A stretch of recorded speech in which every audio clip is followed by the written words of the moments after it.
Bonjour à tous, je me présente Barbara Barthé. Je suis athlète de haut niveau en sport boule et professionnellement, j'ai intégré le comité départemental olympique et sportif de l'Ain en tant qu'agent de ressources et de développement.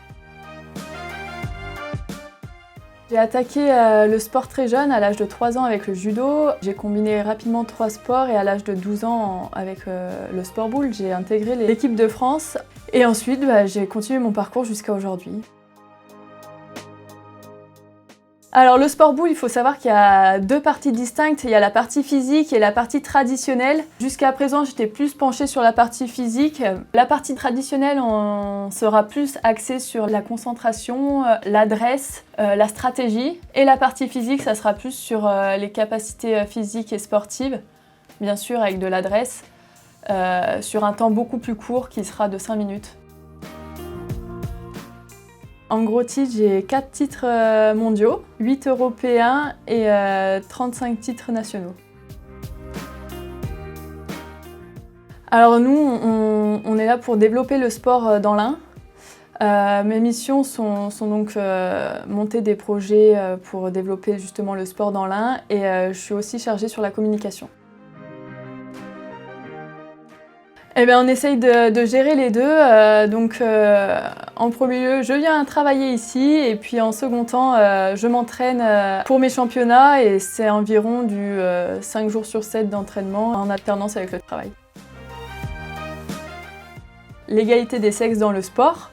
Donc même s'il y a eu des améliorations notables depuis quelques années, il existe encore et toujours un gouffre, si je peux dire, en matière d'égalité des genres.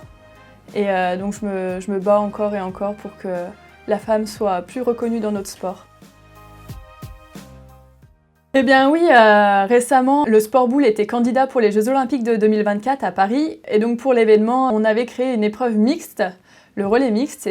C'était une évolution vraiment extraordinaire pour le sport boule, cette mixité. Et malheureusement, nous ne serons pas présents pour les Jeux de 2024, mais j'espère pour autant que ça nous aura fait grandir et évoluer, que la mixité perdurera et évoluera encore plus par la suite.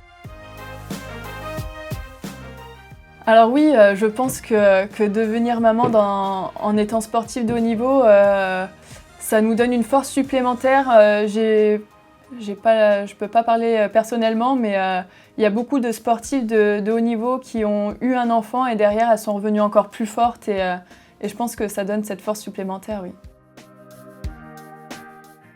Oui, ma mère. Est-ce que j'ai le droit de répondre ça? Oui, ma mère, c'est une femme qui m'inspire car aucune convention sociale n'a régi sa vie. C'est une vraie femme de caractère qui n'a jamais eu besoin de personne pour réussir dans la vie et je l'en remercie en tout cas de m'avoir éduquée ainsi et transmis cette force.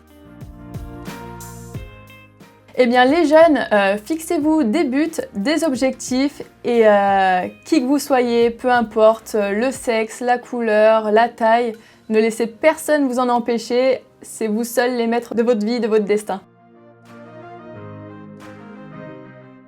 Non, je ne me considère pas forcément comme une femme leadership, mais cependant si je peux donner l'envie et la motivation à certains jeunes d'exceller dans notre sport, pour moi ce sera un pari totalement réussi. Le 8 mars, c'est le jour où on brise le silence, c'est la journée pour se faire entendre. Même si on se bat tous les jours, toute l'année pour défendre la place de la femme dans la société, c'est vraiment au 8 mars que l'on doit toutes et tous se mobiliser pour défendre cette cause.